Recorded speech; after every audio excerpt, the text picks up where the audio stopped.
Hi everyone, welcome back to another video about creepypasta stories. In today's story, we're going to be looking at a creepypasta titled The Inheritance, written by user Dear Jacket. This story has over 32,000 upvotes and 247 comments. So without further ado, let's begin. After her grandmother's mysterious death, Yasmin returned to her old village to receive her inheritance. She had been raised in that village, and her grandparents ran a little shop that sold antiques. She hadn't seen her grandmother in over a year, when she passed away due to an unknown illness. Her grandfather had died years prior to that, so she really only knew her grandmother. Yasmin was close with her, so she was upset when she passed away. She decided to return home and figure out what her grandmother left behind.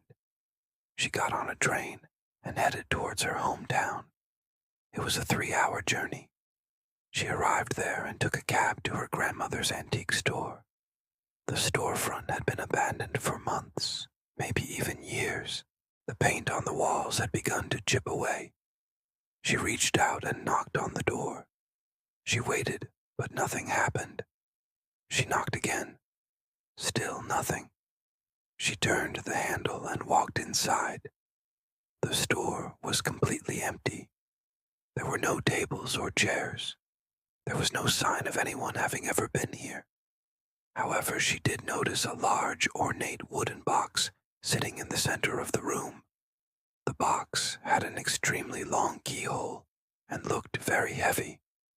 It appeared as though the lock was made of iron, and a rusty key was sticking out of the side. There was also a piece of paper beside the box addressed to her. She opened it. The handwriting was shaky and hard to read, but it basically said, "I've left everything to my dear granddaughter, Yasmin. Come to my house and retrieve your inheritance. Love, Nana." She assumed this was her inheritance, whatever was inside the box. As she got closer to it, she noticed strange symbols carved along its surface. They looked almost demonic. She could feel her heart beating faster as she approached it. She was kind of scared. At first, she didn't want to open the box. Maybe there was some sort of curse on it. Maybe her grandmother had died because of it. She wasn't sure. She sat down on the floor beside the box, traced the lines on it, and turned the key. The lock clicked and the lid slowly creaked open. It contained several small wooden dolls. They were all hand-sewn and pretty worn out, but they were made very realistically, and each looked eerily lifelike. They all wore simple clothing and sat cross-legged on the floor. For a moment, Yasmin couldn't make out the details on their faces. Then she realized each doll looked like a different member of her family. There was her grandfather, her uncle, aunt, parents, her older brother, and finally herself. The doll that looked like her was sitting right at the front. It had pale blue eyes, just like hers. It also wore the exact same necklace she was wearing at that very moment. Its lips were parted as if inviting her to do what? She stared at the box and the dolls, suddenly regretting her decision to open it. Then she remembered her grandmother's last words to her. "Whatever happens," she said, "don't open this box. Whatever is inside is not meant to be disturbed." But it was too late. The box had already been opened. She closed the lid and placed it beside the box. She got in her car and drove home. That night she had a terrible dream.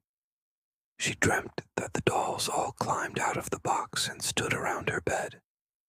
One of them, which looked like her grandmother, stepped forward. It had her grandmother's exact posture and mannerisms. It whispered to her in her grandmother's raspy voice, "You opened the door, child. Now it's coming for you." Yasmin woke up in a panic, her heart racing. She looked over to her nightstand to find the doll sitting there staring at her. She screamed and fell backwards. It was no longer in the box.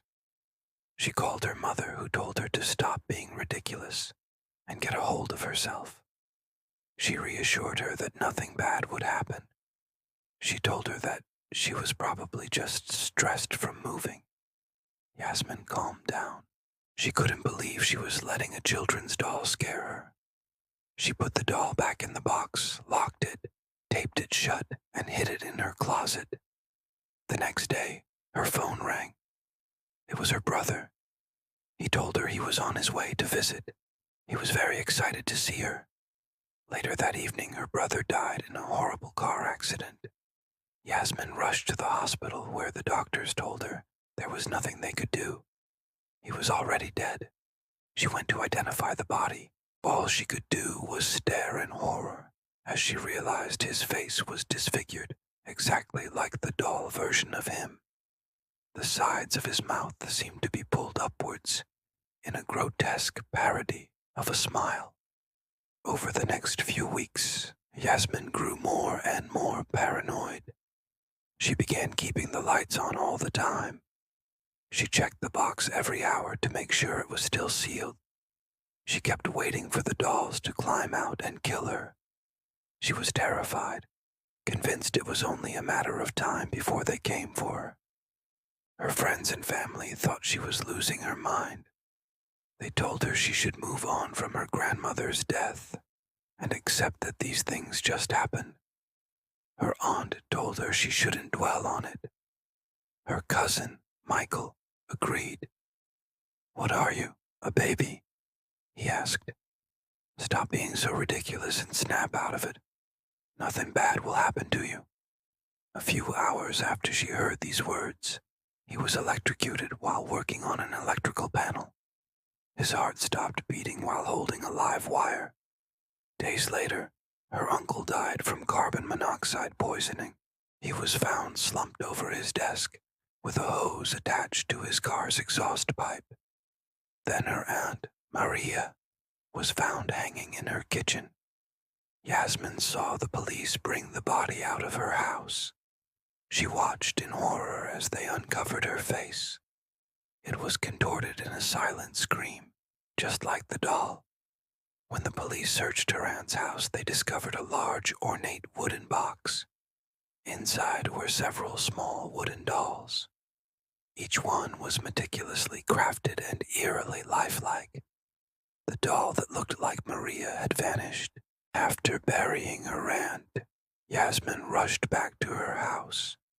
She emptied out the box and found two missing. They were the ones that looked like her uncle and aunt. She quickly called her friend and told her what had happened. She was afraid that whoever had taken the dolls wanted to come for her. "I think my grandmother put a curse on us," she said frantically. Her friend laughed and told her to calm down. Within a week, 2 more family members died.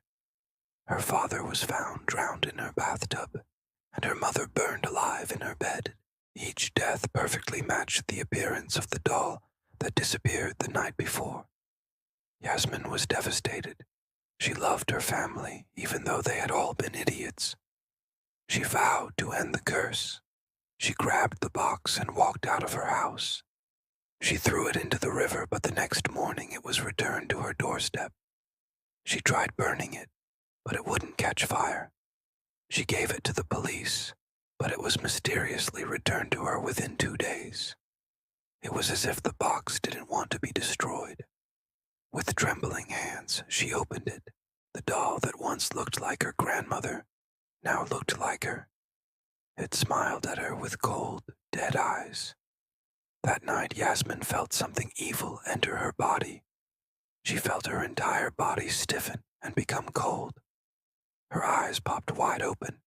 Her veins bulged under her skin. She felt something sewing her arms together, stitching her legs and torso. She struggled to breathe as her lips curled upwards, forcing a smile onto her face. She collapsed onto the bathroom floor. The final words she wrote on her mirror in her own blood were, "I'm sorry, Nana. I didn't know you were protecting us." The next morning, they found her dead, eyes wide open, tongue sewn with thick red thread, her hand still clutching her burned doll. People say that when the box was brought to the museum, the staff member who received it disappeared 2 days later. Some say he simply quit his job. Others say he became another victim of the dolls. Thank you for listening to this story. If you enjoyed it, please leave a like. Bye.